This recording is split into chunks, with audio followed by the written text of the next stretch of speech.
Boa tarde, meninos, tudo bem com vocês? Na aula passada nós falamos de cargas elétricas e vimos que se nós temos duas partículas carregadas com a mesma carga, duas partículas positivas, por exemplo, elas vão se repelir. Se nós tivermos duas partículas carregadas, uma positiva, outra negativa, elas vão se atrair.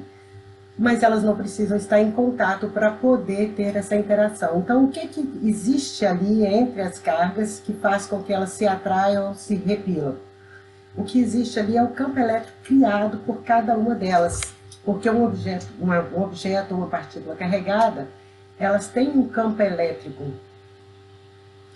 Como nós temos também o campo magnético, o campo gravitacional, né, que não precisa ter contato para que exista força entre eles, porque os campos, eles interagem. Para vocês terem uma ideia das linhas de campo,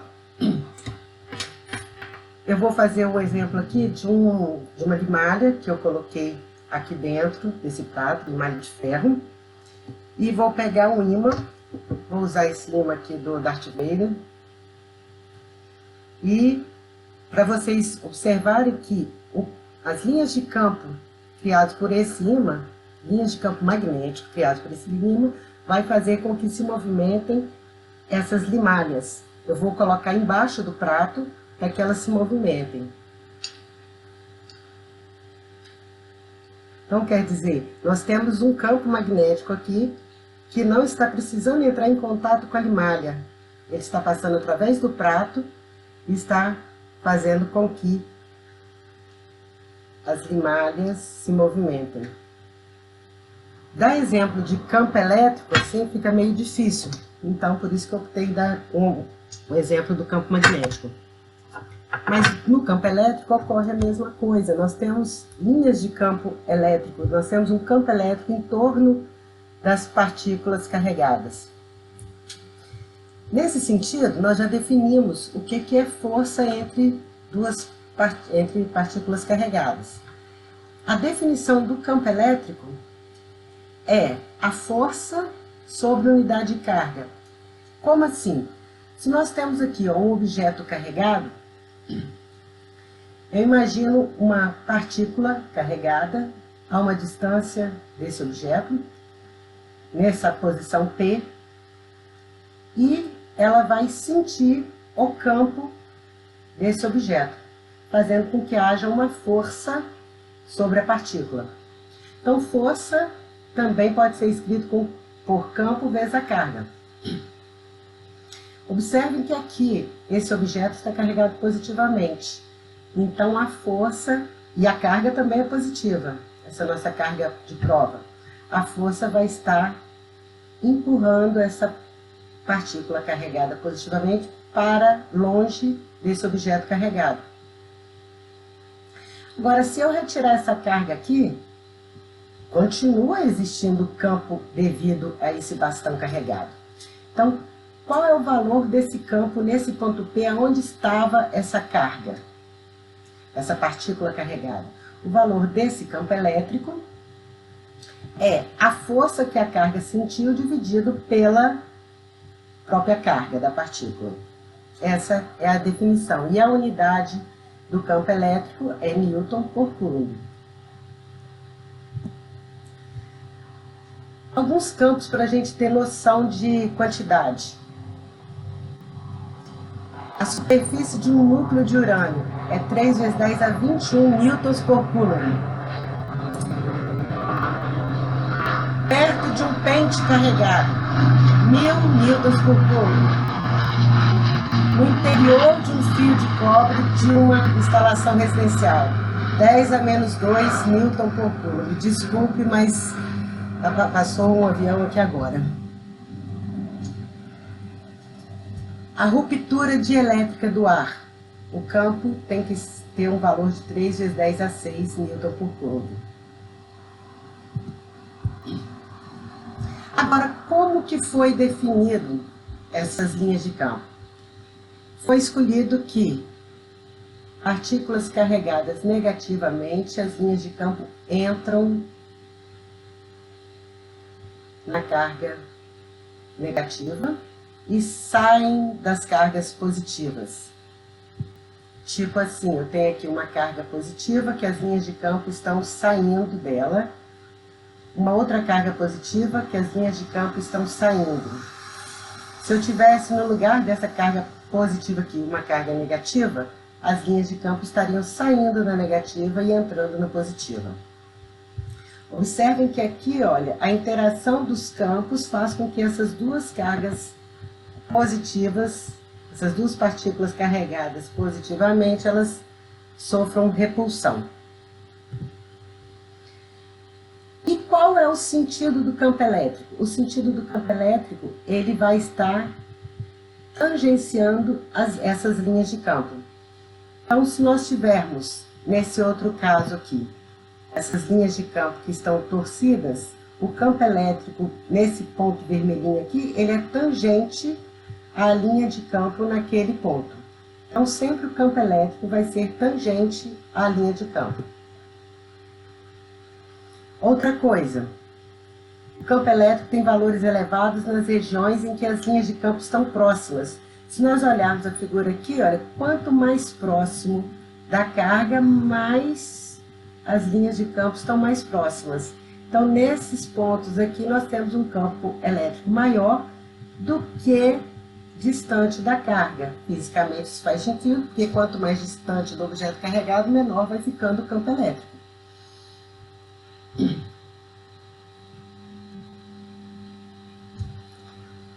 Novamente aqui nós temos uma placa infinita carregada positivamente, uma carga positiva, a força vai estar empurrando essa carga para distante dessa placa. Como o campo elétrico é força por unidade de carga, se nós pegarmos a fórmula, a lei de Coulomb, que é 1 sobre 4πε0 Q0 sobre R ao quadrado, dividido por Q0 dá Q sobre R ao quadrado, vezes a constante. Então, o campo elétrico depende só da carga que está criando ele. Se eu coloco outra carga na presença dele, eu já vou ter a força entre as duas cargas. A força elétrica eletrostática, nós vimos que ela obedece ao princípio da superposição. Ou seja, a força resultante sobre uma carga é a soma vetorial da força com que cada carga faz sobre aquela carga que a gente quer saber a força resultante. O campo elétrico também, porque a gente está simplesmente dividindo por uma constante.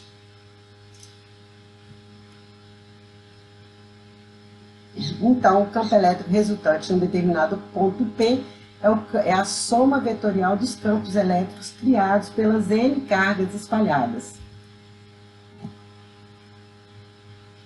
Qual o campo elétrico no centro aqui, na origem desse nosso sistema? Primeiro, Q1 ela é positiva, Q2 negativa e Q3 negativa. As linhas de campo das cargas positivas, elas saem das cargas. Então, elas vão passar no ponto P, saindo, o vetor vai estar indo em direção à origem. Por isso que E1 está apontando nesse sentido e nessa direção.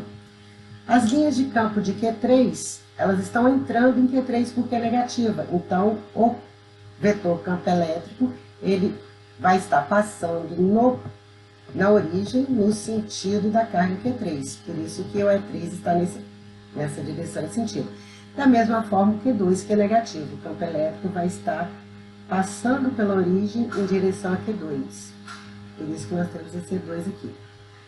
Como achar o campo resultante? Você vai somar vetorialmente. E1 mais E2 mais E3. Decompor cada um nos eixos X e Y e fazer a soma dos vetores.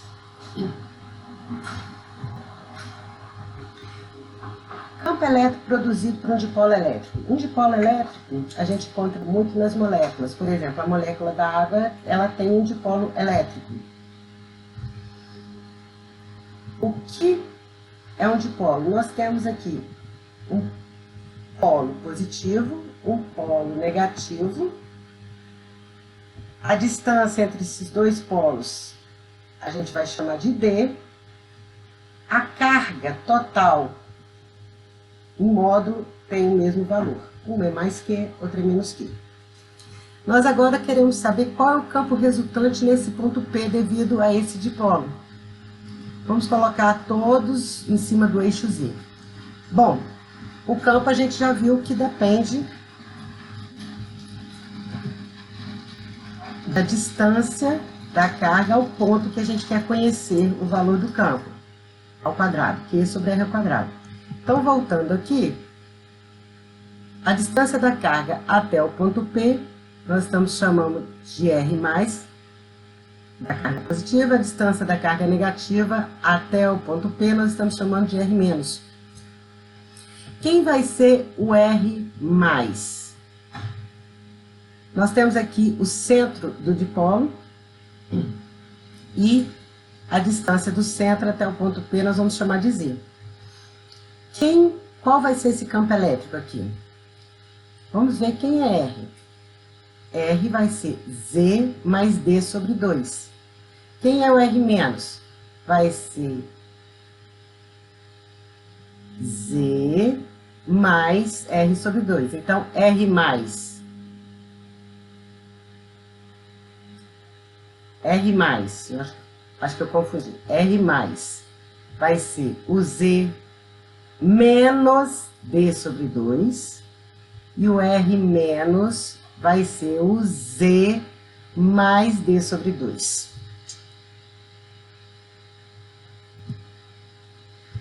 Bom, como os dois campos aqui, criado pela carga positiva e criado pela carga negativa, estão sobre o eixo Z, a gente pode fazer uma soma algébrica dos dois campos, porque os dois estão na direção K. Um é mais K, outro é menos K. Usando os vetores unitários. Observem que o vetor resultante vai estar apontando na direção mais K, porque o E mais é maior do que o E menos. Nós vamos definir depois o dipolo elétrico, o momento de dipolo elétrico, que é esse verdinho aqui, que aponta do negativo para o positivo. Ele aponta do negativo para o positivo porque cá no final a gente vai ver que o campo ele é diretamente proporcional ao dipolo. Se o dipolo é um vetor, o restante todo é constante, positivo. Então, a direção do campo elétrico resultante vai ser a mesma direção do dipolo elétrico. Por isso que aqui o dipolo elétrico está na direção do campo resultante, que vai ser o E mais menos o E menos, vai ter um resultante para cima. Então, basta a gente somar o E mais na direção mais K, mais o E menos na direção menos K, por isso que aparece esse menos aqui. Substituindo os valores de R, que a gente já falou na página passada, resolvendo esse algebrismo, a gente encontra o campo elétrico resultante. Que se nós fizermos esse D sobre 2E muito menor que 1, a gente pode aproximar esse campo elétrico como QD sobre Z ao cubo. Então, o campo elétrico criado por um dipolo, ele depende da distância do centro até o ponto P ao cubo. E tem essa multiplicação Q vezes D, a carga, o módulo da carga, vezes a distância entre as duas cargas. Essa quantidade aqui, Q vezes D, é o que nós chamamos de momento de dipolo elétrico. Na maioria das vezes, o que você mede é essa quantidade. Não é nem o Q nem o D, por ser muito pequenininho, por estar dentro da molécula.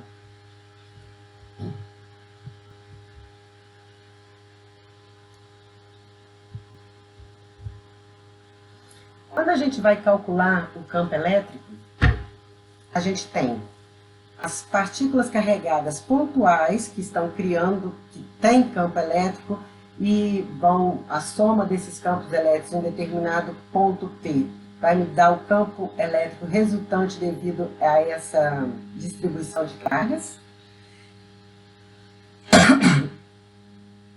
E nós podemos ter umas cargas distribuídas de uma forma contínua, ou seja, as cargas estão tão pertinho das outras, e são tantas, que é difícil a gente pegar uma a uma e achar o campo resultante de cada uma delas, o campo criado por cada uma delas e o resultante que será a soma deles. Para isso, a gente vai, se nós tivermos essa distribuição contínua de cargas, nós vamos trabalhar com densidade linear de cargas, se a carga estiver distribuída em um fio de raio desprezível, uma densidade superficial, se nós pudermos desprezar a espessura, e uma densidade volumétrica, se nós tivermos uma carga distribuída em um volume. Então, a densidade linear vai ser a carga por unidade de comprimento, aqui a carga por metro quadrado e aqui a carga por metro ao cubo. Um exemplo é uma carga distribuída em um anel. Vamos imaginar esse anel carregado. Nós vamos pegar um infinitesimal desse anel, um pedacinho muito pequenininho desse anel, de comprimento ds. Dentro desse ds nós temos uma quantidade de dq de cargas. Esse dq vai ser o lambda ds, porque o lambda, a densidade linear, é a carga, o dq por ds, é a quantidade de carga que tem nesse ds. Então, dq é igual a lambda ds. Esse campo criado por esse infinitesimal é um infinitesimal de campo, um dE. Nós queremos saber o campo criado por todo o anel. Então, nós vamos ter que escrever quem é o nosso dE e depois fazer a integral considerando a contribuição de todos, a soma de todos os dQs, dos campos criados por esses infinitos dQs. Bom, dE, o módulo desse campo elétrico aqui é 1 sobre 4πε0 dq sobre r ao quadrado. Distância do dq ao ponto P. R ao quadrado é igual a r ao quadrado, que é o raio do anel, mais z ao quadrado. Observem que aqui ele pegou só a componente z desse anel. Se nós pegássemos dE é igual a dxi mais dyj mais dzk, integrarmos todos esses d's, matematicamente a gente iria encontrar que a integral do dx vai ser zero, a integral do dy vai ser zero, e somente a componente z aqui que vai ser diferente de z. Fisicamente dá para a gente ver isso perfeitamente. Imagine o seguinte, nós temos o eixo z e temos aqui um anel que está criando um campo em determinado ponto. Cada pedacinho desse anel vai criar um campo, um infinitesimal de campo no ponto P. Se nós pegarmos todos esses vetores criados e decompormos no plano XY, esses vetores todos vão se cancelar. Então, eles vão se cancelar devido à simetria do problema. Somente a componente Z que vai se somar. Por isso que já foi considerado Z aqui, através dessa análise física. Então, nós pegamos quem vai ser o DEZ. A componente Z desse DE vai ser DE cosseno de θ. DE cosseno de θ vai ser, olhando aqui em cima, nós temos lambda ds, 4πε0 r ao quadrado. 4πε0 r ao quadrado. Mas e esse z aqui em cima e esse 3 meios aqui? Isso aqui vem do fato de quem é o cosseno de θ. Se nós olharmos aqui, o cosseno de θ é o cateto adjacente, que é z, sobre a hipotenusa, que é r. R é igual a raiz quadrada de r ao quadrado mais e ao quadrado. Substituindo o módulo DE vezes o cosseno de θ, a gente encontra essa expressão aqui. Basta agora a gente integrar o nosso DE. Integral isso aqui. Z, constante, lambda. Constante, que foi falado no início que tinha uma distribuição uniforme de cargas. 4πε0. Esse z ao quadrado mais r ao quadrado, nesse exemplo, ele é constante, porque o raio do anel não está variando e nem a distância z, do centro do anel ao ponto P. Então, nós só temos a integral do ds. Como nós queremos pegar todo o anel, a integral vai ser sobre todo o comprimento do anel. 2 integral de ds é S, que é igual a 2πr.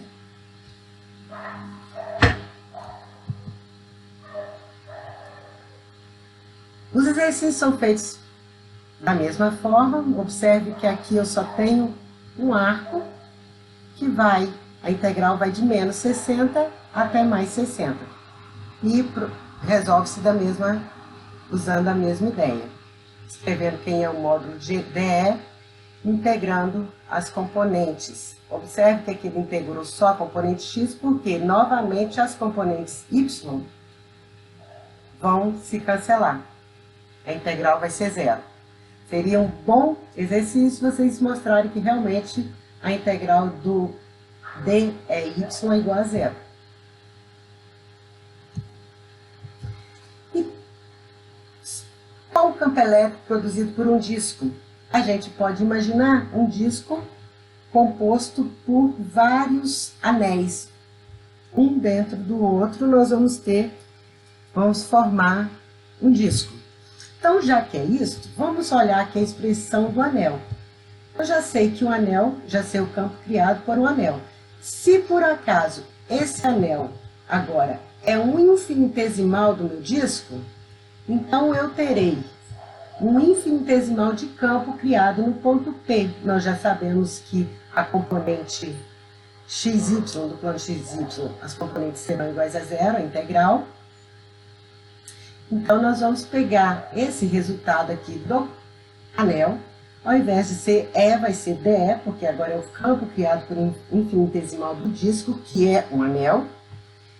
E aqui, se vocês observarem, quem é lambda? Carga por unidade de comprimento.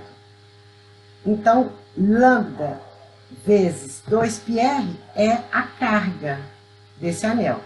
Então, aqui eu vou ter um DE criado por um DQ. E quem é o DQ? Vai ser o sigma dA, porque agora nós temos uma superfície carregada. Sigma dA. E qual é essa infinitesimal de área aqui? Vamos pensar em um retângulo com uma altura infinitamente pequena, um dr. Nós temos 2πr vezes dr vai me dar a área desse anel. Então, se eu tiver aqui, olha, um anel, se eu abro o anel, eu tenho 2πr, é o comprimento dele, vezes essa alturinha aqui, vai me dar a área. O infinitesimal de área, né? 2πr dr. Então, o meu infinitesimal de campo criado aqui no ponto P, que nós já sabemos que a resultante é para cima, porque é o resultado do campo criado por vários anéis. Eu vou substituir aqui 1 sobre 4πε0, z dq. Olha o z aqui, ó, z dq.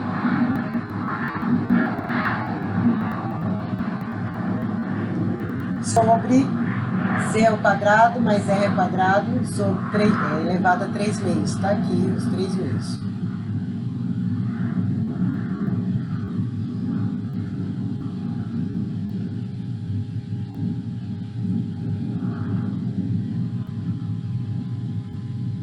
Integrando o nosso DE, integrar de um lado, integrar do outro, nós vamos integrar nosso Rzinho vai de 0 até Rzão, para nós pegarmos todos os infinitesimais de anéis existentes nesse disco. Então, de 0 a Rzão, integral de R sobre Z ao quadrado mais R ao quadrado 3 meses. Isso você faz simplesmente substituindo aqui embaixo por 1, resultando nessa expressão para o campo elétrico, criado por um disco, no ponto P, que fica na linha passando pelo centro do disco. Observe que quando esse R é muito grande, né, se o raio do disco for muito grande, entender, infinito, essa expressão para o campo cai para essa daqui, sigma sobre 2ε0. Então, R muito maior que Z. Ou seja, o ponto Z vai estar perto de uma placa infinita. Nós temos o campo elétrico desse disco, que agora é como se fosse uma placa infinita, já que esse raio tende a infinito. Esse é o campo elétrico de uma placa infinita. Bom, nós já começamos a ver isso lá no início, quando a gente definiu o campo elétrico, que é a força por unidade de carga. Mas, olhando de um outro aspecto, multiplicando a carga pelo campo, força é igual a carga vezes o campo elétrico. Observe que se a carga for negativa, a força vai ter um sentido contrário ao do campo. Ou seja, o campo vai estar em sentido e essa carga negativa vai estar sendo empurrada para o outro lado. Essa carga negativa. Se nós tivermos uma carga positiva, a força vai estar no mesmo sentido do campo.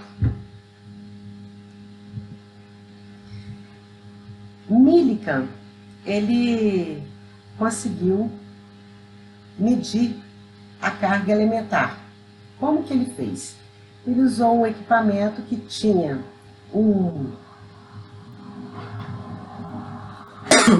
uma repartição A, uma repartição C. Aqui, um borrifador de óleo, que vai ficar borrifando gotículas desse óleo. Essas partículas podem estar carregadas positiva ou negativamente, cada uma delas.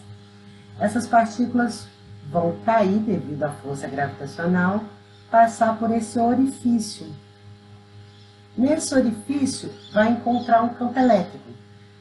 De acordo com a bateria aqui, nós temos uma placa, um lado positivo ligado à placa de cima, um lado negativo ligado à placa de baixo. Então, nós vamos ter linhas de campo saindo da positiva e entrando na negativa. Nós vamos ter aqui um campo elétrico para baixo, entre essas duas placas. Como se fossem placas de um capacitor, que a gente vai falar futuramente. Bom, se a gotícula que cair aqui for positiva, carregada positivamente, ela vai ser acelerada para baixo, porque já tem o peso mais o campo elétrico, ela vai ser empurrada para baixo. Se a gotícula for negativa, o campo elétrico que está para baixo, apontando para baixo, a carga é negativa, a força vai estar contrária ao campo. Então, vamos ter uma força eletrostática empurrando essa carga para cima, contrária ao peso. Então, se aqui, ao invés de uma bateria, nós tivéssemos uma fonte que a gente pudesse regular, a gente poderia ir aumentando a diferença de potencial, logo aumentando o campo elétrico ali entre as duas placas carregadas, aumentando até fazer com que a gotícula chegasse ao equilíbrio. Então, nós teríamos ali um equilíbrio das forças entre o peso e a força elétrica. E com isso daria para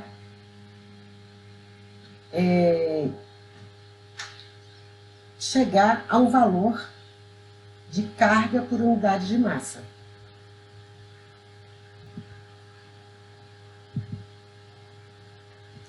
Agora, se um dipolo estiver na presença de um campo elétrico, vamos pensar em uma molécula, um prato de comida,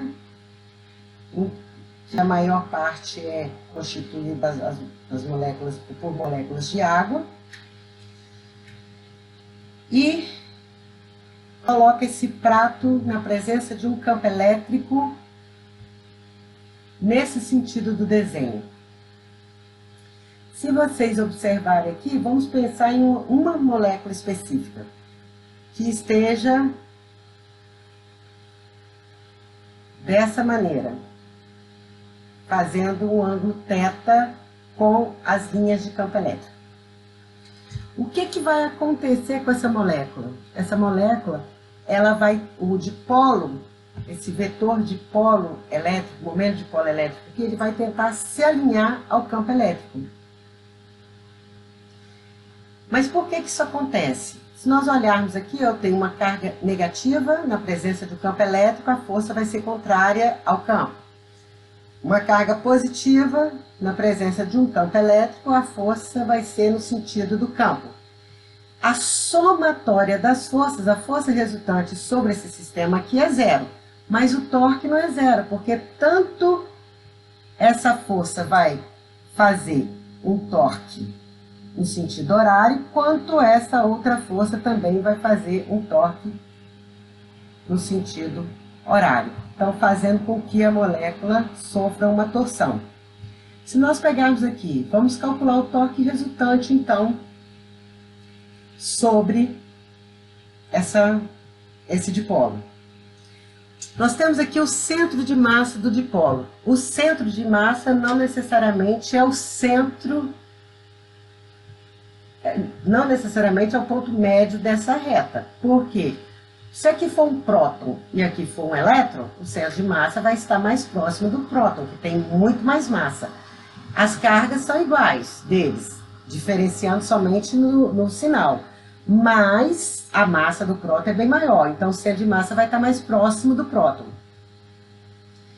Então, vamos colocar a distância, vamos colocar x a distância da carga menos Q até o centro de massa. A expressão para o torque a gente já sabe, que é R vetorial F. R é a distância do eixo de rotação, que nós vamos considerar o centro de massa, até o ponto de aplicação da força. Então, se a distância desse menos Q aqui até o centro de massa é x, o R é x.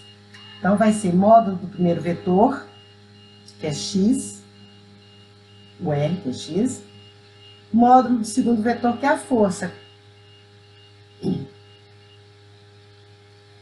seno do ângulo entre os dois vetores, entre o ângulo entre o raio e a força. O raio é a distância do centro de massa até o ponto de aplicação da força. Prolongando aqui, esse ângulo aqui vai ser θ também. Mais módulo de R, no caso aqui vai ser D menos X, se X é isso aqui.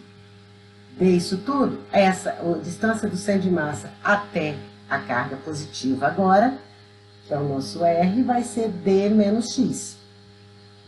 Módulo do raio, módulo da força, seno do ângulo entre os dois vetores, entre o raio e a força, que também vai ser θ. Resolvendo isso aqui, o torque resultante vai ser força vezes a distância vezes o seno de θ. Força vezes a distância, nós podemos escrever por momento de polo vezes o campo. Por quê? Porque, olhando aqui, força é igual a carga vezes o campo. A carga vezes o campo, a carga vezes D é igual a P, ao momento de polo, vezes o campo, vezes o seno. Então, nós temos aqui, torque resultante depende do momento de polo, vezes o campo, vezes o seno. O momento de polo sempre está na linha que liga as duas cargas, né?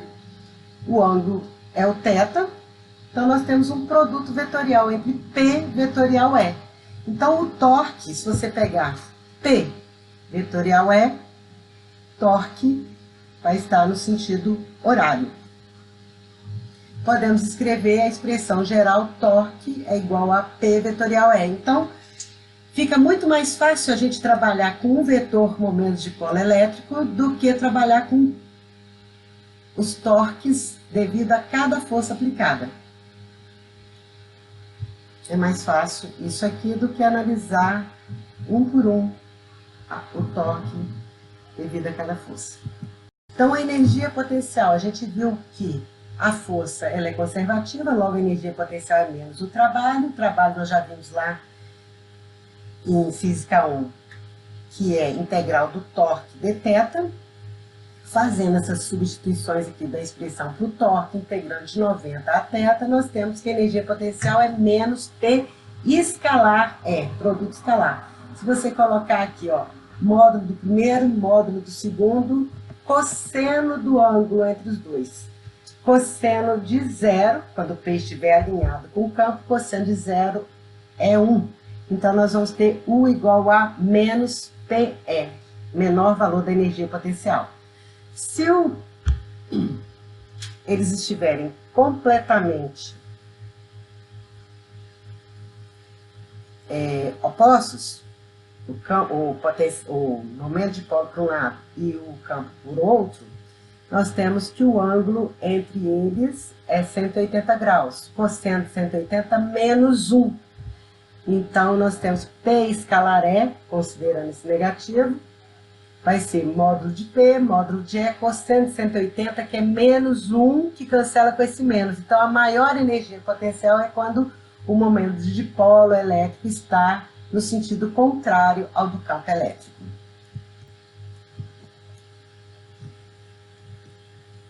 Bom, por hoje é só. Vou fazer alguns exercícios para gravar também e postar para vocês mais tarde, tá? Um grande abraço, fiquem com Deus.